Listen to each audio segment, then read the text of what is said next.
by the way guys, ang ating Facebook is na-restricted pala ko guys ng Facebook. Hindi ko alam kung ano nangyari. So, may issue pala tayo. So, I have an issue sa ating Facebook account. So, ngayon, hindi ko siya magamit. And kahit pang message, so hindi ko talaga siya magamit. So, ang ating Facebook is restricted. Ang hirap guys ayusin. So, after New Year, nakita ko na hindi na ako makapag-post. So, naka-deactivate ako ngayon ng 2 days. So, kahit yung ating page, so hindi ko magamit. So, kaya good luck to me sa ating mga business. So, hindi natin magamit yun ngayon.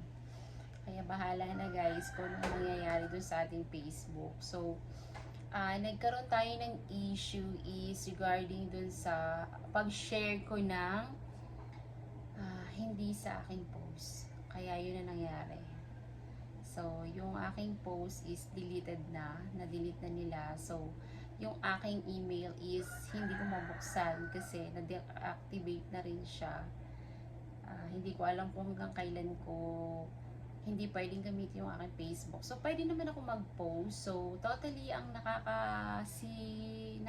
lang is international. So, yung aking messenger naman, so, nakaka-chat lang sa akin is usually mga international lang.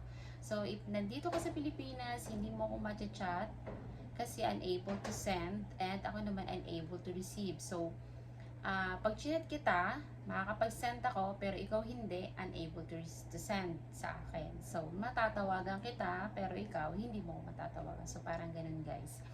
Kaya ngayon, hindi ko alam ang gagawin ko sa ating Facebook. Oh my God guys, nakaka-stress. So, yan. Yun muna ang ating ano ngayon sa Facebook. So, nagka-curly na yung aking hair. So, haba niya guys. See? Yan ang haba ng ating hair. So, yan muna guys.